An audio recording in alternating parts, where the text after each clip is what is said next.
미투. 예.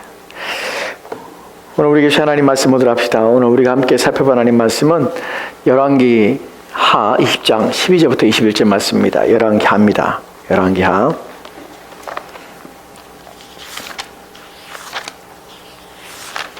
열왕기 하 20장입니다. 20장 1절부터 12절 말씀입니다. 우리 사진자 우리 한 절씩 교도하도록 할까요? 제가 먼저 1절 말씀 봉독합니다. 12절 말씀입니다. 죄송합니다. 12절 말씀. 12절부터 12절부터 21절 말씀까지입니다. 제가 먼저 12절 말씀 봉독합니다. 그때에 발라단의 아들 바벨론의 왕 브로닥 발라딘이 히스기야가 병들었다함을 듣고 편지와 예물을 그에게 보낸지라.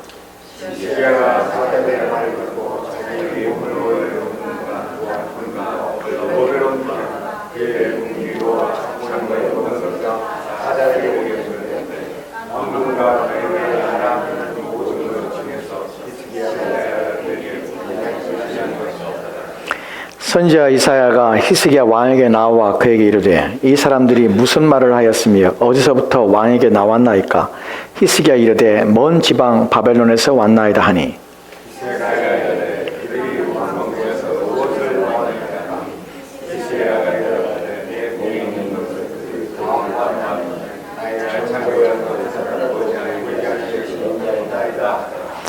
이사야가 히스기야에 이르되 여호와의 말씀을 들으소서.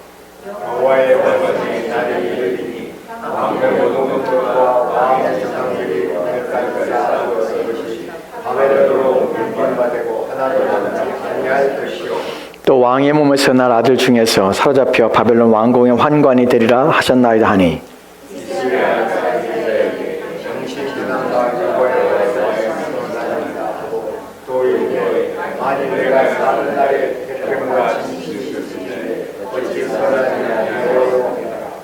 히스기야의 남은 사적과 그의 모든 업적과 저수지와 수도를 만들어 물을 성 안으로 끌어들인 일은 유다 왕 역대 지략에 기록되지 아니하였느냐.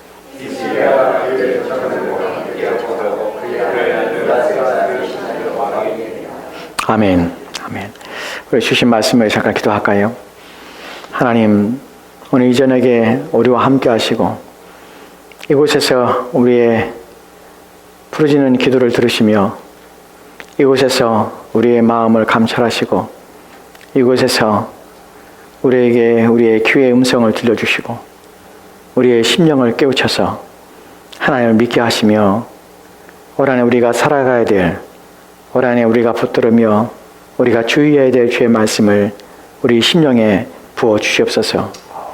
깊은 이해와 깨달음을 주시고 올 한해 우리의 마음과 우리의 생각을 지키사 하나님을 생각하며 기억하며 하나님을 쫓아 순종하는 삶이 우리의 삶이 되도록 주여 도와주시옵소서. 이곳에 계신 주께서 이 시간에 선포되는 주의 말씀에 역사하시고 주의 성령이 우리의 마음에 감동을 주시옵소서. 주의 말씀이 우리를 살게 하시고 힘있게 하옵소서. 감사드리며 예수님 이름으로 기도합니다. 아멘. 아멘.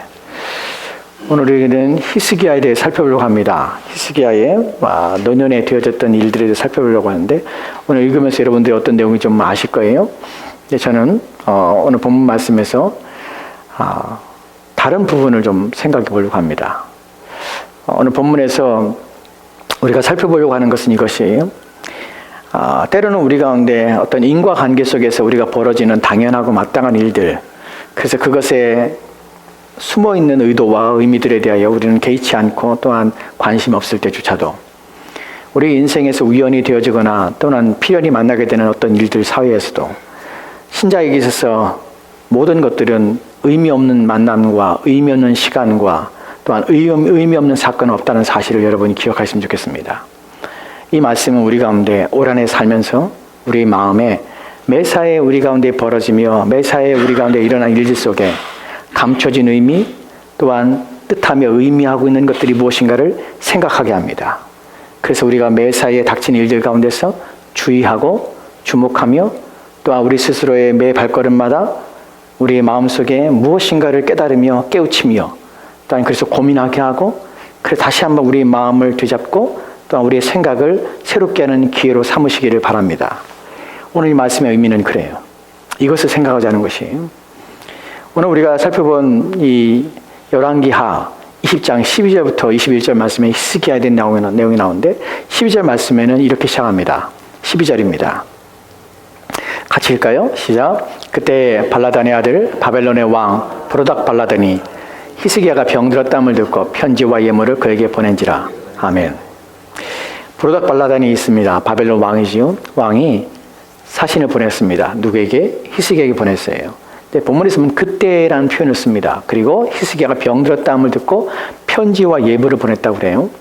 근데 사실은 그때라는 표현은 히스기야가 병이 들었을 때가 아닙니다. 본문에서 의미 속에서 병이 들었다는 것은 병이 들었었다는 것이에요. 그리고 지금은 나았어요. 근데 병이 나았다는 것이 이 병이 들었는데 이 병이 죽을 병이었죠. 근데 이것이 나은 것이에요. 근데 이것이 그냥 나은 것이 아니라 이적으로 나은 것이에요. 하나님께서 그 이적을 나타내서 그가 살아나게 된 것이에요. 심지어는 그 이적에서 살아나는 것이 그냥 단순히 살아나는 것이 아니라 하나님께서 이적을 표시를 보여주시기까지 합니다. 그래서 해를 10도나 뒤로 물러가는 일들이 있죠. 이 부분에 대하여 열왕기하 20장 1절 말씀이 이렇게 기록되었습니다. 같이 볼까요? 같이 읽읍시다. 시작. 그때 히스기야가 병들어 죽게 되매 아모스의 아들 선지자 이사야가 그에게 나와서 그에게 이르되 여호와의 말씀이 너는 집을 정리하라. 내가 죽고 살지 못하리라 하셨나이다. 아멘. 내가 죽고 살지 못하리라는 말은 이제 죽는다는 것이 죽을 병이었어요. 이건 나을 수 없는 병이었어요. 이런 선언을 듣고 이 병에 대해서 소문이 다 퍼졌습니다. 히스기야가 곧 죽을 수밖에 없다는 사실에 대하여 그런 죽을 병에 걸려서 고통 가운데 있다는 사실을 알게 됐죠. 그리고 이사야가 와서 이 선언을 하는 것이에요. 너는 집을 정리하라. 너는 죽을 것이다. 근데 이 말을 듣고 히스기야가 어떻게 하냐면 면벽을 하죠. 면벽이 뭡니까? 벽 앞에 자기가 얼굴을 대고 쓰는 것이에요. 벽 앞에 자기 얼굴을 두는 것이. 그리고 거기서 기도합니다. 하나님 앞에 통곡하며 하나님, 내가 이제껏 행한 것들을 불쌍히 여기십시오. 내가 행한 것들을 기억해 주십시오. 그리고 나를 살려주십시오라는 기도를 합니다. 하나님께서 이 히스기야의 기도를 들으시고 그에게 생명을 연장시켜 주시죠. 15년이라는 생명을 연장시키는 우리를 알고 있습니다. 그리고 이 나음의 병의 나음에 대해서 하나님께서는 또 이적을 행하셔서 죽을 병이 낫는 것도 이적이지만 또한 이 죽을 병이 낫는 이 일에 대하여 표적으로 하나님 징표로서 보여준 것이 해를 10도나 뒤로 물러가게 하는 거예요. 해 그림자를 10도나 뒤로 물러가게 하는 것이에요. 이런 것들에 대한 소문이 난 것이에요. 그래서 발라단이 바벨론 왕이 사신을 보내서 축하 사절단을 보낸 것이에요. 편지와 예물을 보낸 것이에요. 이 예물을 받고 히스기야가 그들을 맞이하며 또한 그들과 관계 속에서 벌어진 일들입니다. 우리가 다음 구절을 볼 건데 13절 말씀인데요. 13절 말씀 보면 그가 행하는 모습들을 봐요. 일반적이지 않은 모습을 봅니다. 13절 말씀 볼까요? 같이 읽읍시다. 시작. 히스기야가 사자들의 말을 듣고 자기 보물고의 금은과 향품과 보배로운 기름과 그의 군기구와 창고의 모든 것을 다 사자들에게 보였는데 왕궁과 그의 나라 안에 있는 모든 것 중에서 히스기야가 그에게 보이지 아니한 것이 없더라. 아멘. 여기서 히스기야는 자기의 보물 창고를 보여줬고요. 그 다음에 군기구, 군 물자를 보관하고 있는 창고 또한 다 보여주고 보이지 않은 것이 없어서 다 보여줬습니다. 여러분 여기까지 우리가 이 12절 말씀까지 볼 때에 이것은 일반적인 사건이에요. 외교적으로 충분히 있을 만한 사건이에요. 어떤 것이 충분히 있을 만하면 어느 나라 왕이 가깝게 지내는 또는 외교적으로 관계를 맺고 있는 왕이 병이 들었어요. 죽을 병이 들었어요. 근데 기적적으로 살았어요. 특별한 이적이 나타나는 소문이 났어요. 그래서 축하 사절단을 보낼 수 있어요. 예물을 보낼 수 있어요. 축하합니다. 당신이 병이 났는데 병이 났었는데 병이 이제 치유됐다는 것이 얼마나 우리는 축하합니다. 당신이 건강했으면 좋겠습니다. 이런 사절단을 보내고 사절단을 맞이하는 것은 일반적으로 통상적인 일입니다. 통상적인 일 속에서 일반적이지 않은 일들이 이제 일어나게 되는 것이에요. 사실 여기까지도 여기까지도 우리가 그럴 수 있겠다라고 생각할 수도 있지만 사실 여기서는 과한 부분이 있죠. 어떤 분이 과합니까? 이 온 사절단에게 히스기야가 하는 모습들이 사실은 이것은 정상적인 왕이 그냥 일반적인 왕의 모습은 아니에요. 왜냐하면 자기의 보물고를 누구한테 보여주겠어요? 아무리 가까운 사람에게 보여주겠어요? 근데 군사 물자 창고 또한 다 보여주고 모든 나라에 자기가 가지고 있는 모든 걸 다 보여준다는 것이에요. 이 부분에 있어서 왜 그랬을까 하는 부분이죠. 왜 히스기야는 이렇게까지 했을까 하는 부분이에요. 근데 사실 이것이 왜 문제가 되냐면 그 다음에 나오는 내용 때문에 문제가 돼요. 이 구절에서 우리가 여러분이 주목하고 여러분이 생각하고 넘어갈 것이 뭐냐면 히스기야가 사자들의 말을 듣고 했다는 사실이에요. 이것이 무슨 말일까 하는 것이에요. 왜 사자들이 무슨 말을 했길래 히스기야는 이 말을 듣고 자기의 보물창고를 다 보여줬고 또한 자기의 군사 능력을 다 보여줄 수 있는 그런 것들을 왜 다 보여주는 하냐는 것이죠. 그리고 이것이 뒤에 이사야의 말 속에서 왜 이것이 이런 문제로 이렇게까지 해야 되는 문제로 발전하게 되냐는 것이죠. 무엇 때문에 나는 것입니다. 14절 말씀 보면은 15절 말씀까지 같이 읽읍시다. 시작.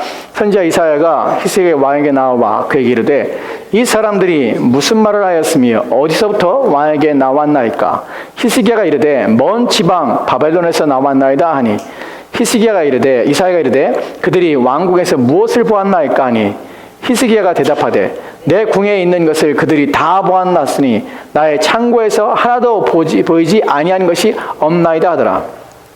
이사야가 왔어요. 와서 이제 묻는 내용입니다. 무엇을 했습니까? 어디서 온 사람입니까? 먼 지방 바벨론에서 왔습니다. 이때까지 히스기야는 이 내용에 대해서 이 일에 대하여 중요성에 대해 전혀 생각하지 못한 것 같아요. 그냥 있는 대로 다 말하고 있어요. 무엇을 봤습니까?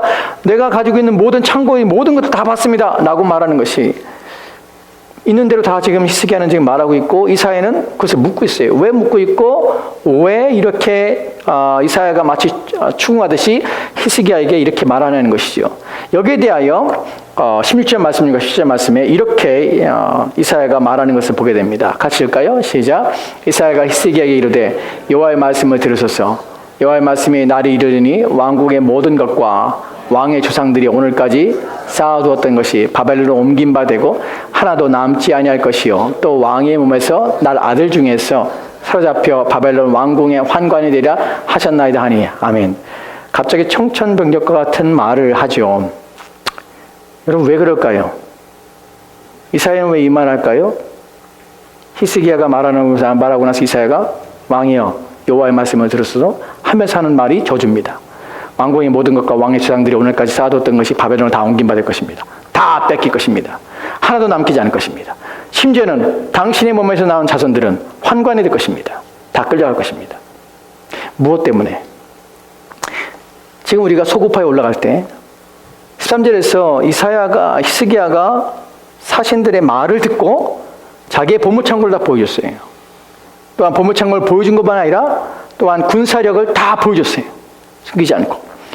여기서 우리가 생각하는 것은 사신들이 무엇이라고 말했길래 그 말을 듣고 일을 했냐는 것과 그 내용이 무엇이길래 하나님께서는 이사야를 통해서 내가 쌓아놓은 모든 것들을 다 뺏길 것이고 내 자녀들은 다 환관으로 다 잡혀갈 것이다. 라는 말을 듣게 하냐는 것이죠. 무엇 때문에? 열왕기 하에서는 사실 우리는 이것을 추정할 수밖에 없습니다. 왜 이런 일이 벌어졌을까? 제가 앞서 말씀드린 것을 기억하십시오. 오늘 본문에서 우리가 알고자 하는 것이 때로는 우리 일상에서 벌어지는 일들이 이것이 필연적으로 어떤 인과관계에서 자연스럽게 일반적인 상황 속에서 흘러가는 것처럼 보이는 상황들이 있습니다. 근데 그것이 그래서 우리는 개의치 않고 그냥 되어진 것처럼 보여요. 병이 걸렸고 병이 나은 것을 축하러 왔어요. 예물을 갖고 일상적인 일들이에요. 일상적인 일들에 일상적이지 않은 특별한 것이 담겨져 있다는 것이. 무엇이 담겨져 있을까요? 왜 이런 일이 벌어졌을까요? 이것을 의미하는 것이 무엇일까요? 하는 부분이에요. 이것에 대하여 이해할 수 있는 것이 역대하입니다. 역대하 32장에 24절과 25절 말씀에 이렇게 기록되어 있어요. 같이 읽을까요? 시작. 그때에 히스기야가 병들어 죽게 되었으므로 여호와께 기도하며 여호와께서 그에게 대답하시고 또 이적을 보이셨으나 히스기야가 마음이 교만하여 그 받은 은혜에 보답하지 아니하므로 진노가 그와 유다와 예루살렘에 내리게 되었더니 아멘. 이 말씀을 주의하여 생각해 보십시오. 병이 걸렸습니다. 죽게 되었습니다. 그런데 여호와께 기도하며 여호와께서 그에게 대답하셨습니다. 그리고 이적을 보이셨고요. 하나님께서 치유하신 것이. 근데 성경에서는 히스기야가 왜 무슨 문제 때문에 보물을 다 빼앗기고 바벨론에 빼앗기고 왜 자손들이 환관이 됩니까? 왜냐하면 히스기야의 마음이 교만하여 그 받은 은혜에 보답하지 않았기 때문에 그래요. 그렇다면 히스기야가 받은 은혜에 보답하는 것은 무엇입니까? 그리고 마음이 교만해진 것은 어떤 상황입니까? 우리는 이 부분에서 무엇을 하게 되냐면 히스기야가 병을 낫고 난 후에 일어나는 성경에 나타나는 기록은 무엇이냐면 바벨론의 브로다발라딘에 의해서 온 사신들을 그가 영접한 것이에요. 그리고 그에게 보물창 걸 다 보여준 것이에요. 자기의 군사력을 다 보여준 것이에요. 이것이 무엇을 나타내냐면 교만과 관계가 있는 것이, 마음의 교만을 나타내는 어떤 것이 일어났다는 것이에요. 이것 통하여 우리는 알게 되는 것이에요. 그냥 보여준 것이 아니라 그것을 의미 없이 보여준 것이 아니에요. 그것은 무엇인가 그의 마음에 교만하는 것이에요. 교만이라는 것은 자기를 높이는 것이에요. 심지어 신앙 가운데서 하나님 앞에서의 교만이라는 것은 하나님을 무시하는 것이에요. 하나님과 관계없이 자신을 높이는 것이며 하나님을 의존하지 않는 것이에요. 자신이 하나님과 동등되게 해서 자신의 인생, 자신의 삶에 대하여 자신의 주권을 가지고 있는 존재라 여겨서 자신을 하나님처럼 결정과 선택과 또한 자신의 의도와 목적에 따라 자신이 이제 살고자 하는 것이에요. 이것이 하나님 앞에서의 교만입니다. 무엇을 한 것입니까?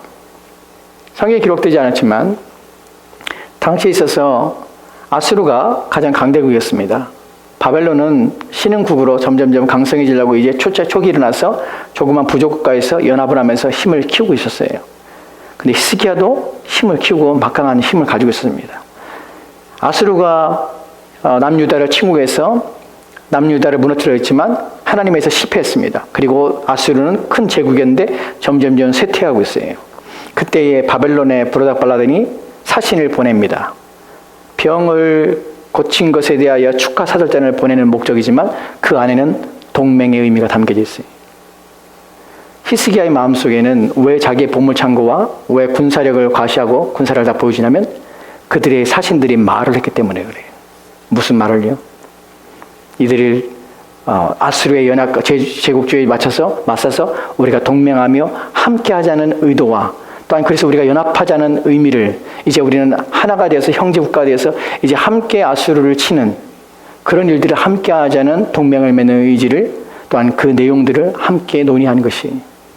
그래서 이 내용 속에서 히스기야는 자기의 군사력과 자기의 힘과 자기를 자랑하며 높인 것이 무엇에 대한 내용이죠? 하나님에 대한 의지를 접어버린 것이. 하나님에 대해서 하나님을 신뢰하는 것들을 놓아버린 것이. 여러분 이것이 왜 특별한 줄 아십니까? 일반적인 상황이에요. 일반적으로 사신이 오고 일반적인 내용 속이에요. 하지만 이것이 왜 특별하냐면 그 너머에 일반적으로 벌어지는 일상적인 벌어지는 일들 가운데서 이것 너머에 벌어지는 일들, 이 너머에 일어난 일들이 무엇이냐는 것이에요. 이것이 단순히 그냥 마음이 교만해지고 이런 차원만이 아니라 이것은 신앙적인 관계와 관련이 있을 뿐만 아니라 하나님과 관련이 되는 사건이기 때문에 그래요. 왜 그런지 아세요? 왜냐하면 역대하 32장 31절 말씀에 이렇게 기록되어 있어요. 이 부분 때문에 그래요. 같이 읽읍시다. 시작. 그러나 바벨론 반맥들이 히스기야에게 사신을 보내어 그 땅에서 나타난 이적들을 물을 때에 하나님이 히스기야를 떠나시고 그의 심중에 있는 것을 다 알고자 하사 시험하셨더라. 여러분 기억하십시오. 본문에서 바벨론만의 방백들이 히스기야에게 사신을 보내어 그 땅에 나타났습니다. 이것은 그냥 일상적인 내용이 아니에요. 어떤 내용을 담고 있냐, 이 문맥 속에서는 이 사신들이 오게 한 것은 무엇이냐면 하나님께서 그들을 오게 하신 것이에요. 무엇 때문에요? 하나님이 히스기야를 떠나시고 그 심중에 있는 것을 알고자 하시는 것이에요. 병이 나았어요. 하나님의 은혜를 받았어요. 그 받은 후에 그가 어떻게 반응하는지 그의 마음의 심중에 진심으로 있는 것이 무엇인지를 하나님이 알고자 하시는 것이에요. 여러분 그래서 우리 일상에 일어난 일들이 그것이 아무런 인과관계 없는 것처럼 보이지만 그 모든 것들은 무엇과 관계 있냐면 하나님이 우리를 시험하시며 하나님이 우리의 마음을 살피시며 마음을 알기를 원하시는 것과 관련이 있다는 사실이에요.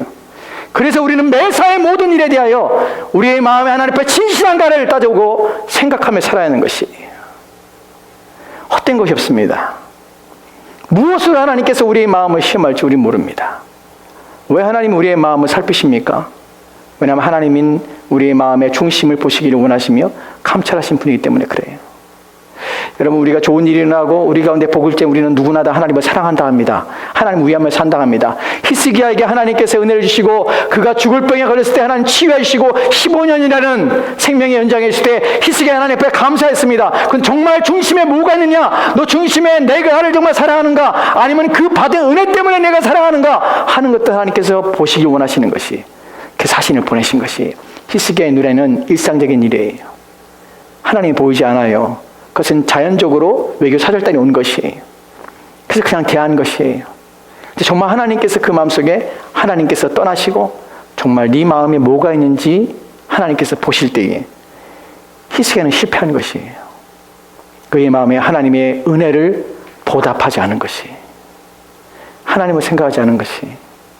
그래서 그는 그의 자기만이 아니라 예루살렘이 또 남유다가 고통을 당하고 하나님의 징계를 당하고 자신의 후손들은 환관으로 잡혀가는 일들을 당하게 됩니다.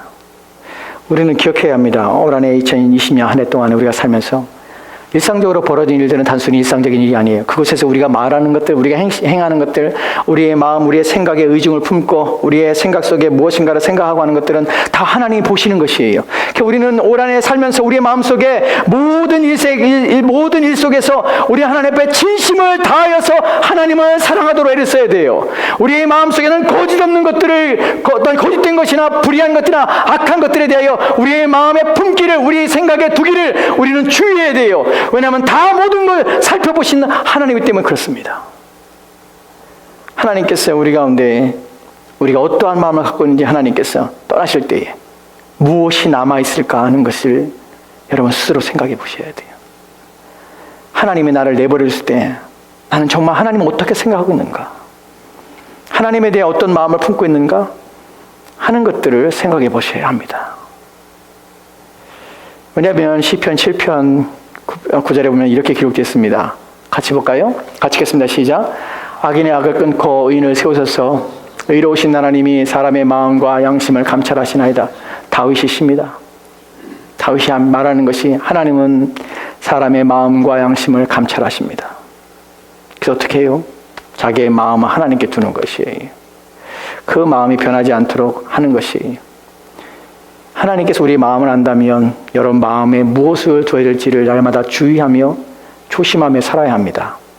사실 이런 부분이 우리 가운데 어렵기 때문에 우리의 중심이 진실하고 우리의 중심이 선하며 우리의 중심이 하나님께 곧게 서는 것이 쉽지 않기 때문에 다윗은 시편 51편 6절에서 하나님께 이렇게 기도하는 모습을 보게 됩니다. 같이 볼까요? 같이 읽겠습니다. 시작. 보소서 주께서는 중심이 진실함을 원하시오니 내게 지혜를 미리 가르치시이다. 주께서는 중심이 진실함을 원합니다.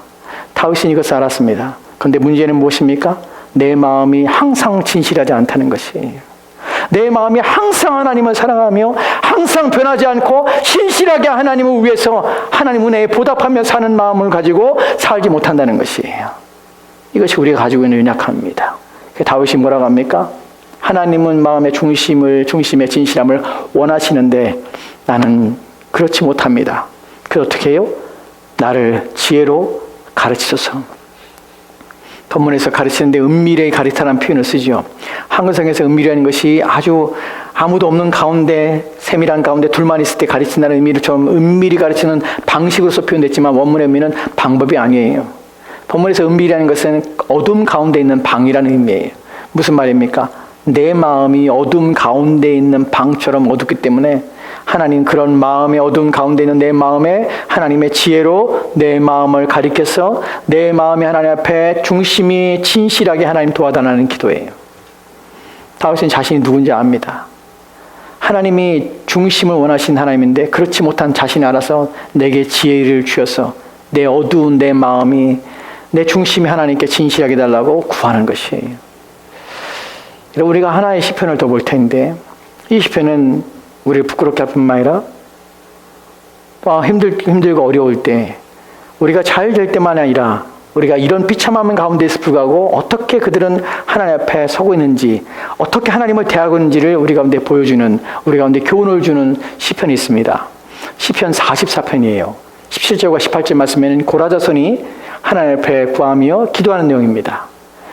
같이 읽읍시다. 시작. 이 모든 일이 우리에게 임하였으나 우리가 주를 잊지 아니하며 주의 언약을 어기지 아니하였나이다. 우리의 마음을 위축되지 아니하고 우리의 걸음도 주의 길을 떠나지 아니하였나이다. 여러분 네 가지를 지금 말하고 있어요. 우리가 주를 잊지 아니하며 주의 언약을 어기지 아니하며 우리의 마음이 위축되지 아니하며 우리의 걸음도 주의 길을 떠나지 않았습니다. 라는 표현이에요. 다시 한번 생각해 보십시오. 우리가 주를 잊지 않았습니다. 우리는 주의 언약을 어기지도 않았습니다. 우리는 마음이 유치되지 않았습니다. 또한 주의 길에서 벗어나지 않았습니다. 어떤 상황에서요?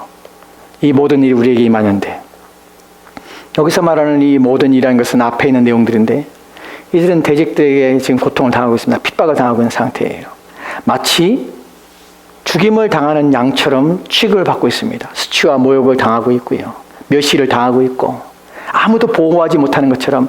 그래서 이들은 이렇게 말을 해요. 하나님 왜 우리를 버리십니까? 왜 우리를 던져놓습니까? 왜 우리에 간섭하지 않습니까? 왜 우리에 대해서 우리 일에 대해 참여하지 않습니까? 왜 우리를 버린 것처럼, 마치 하나님 앞에 버림받은 것처럼 왜 우리를 내동쟁이 쳐둡니까?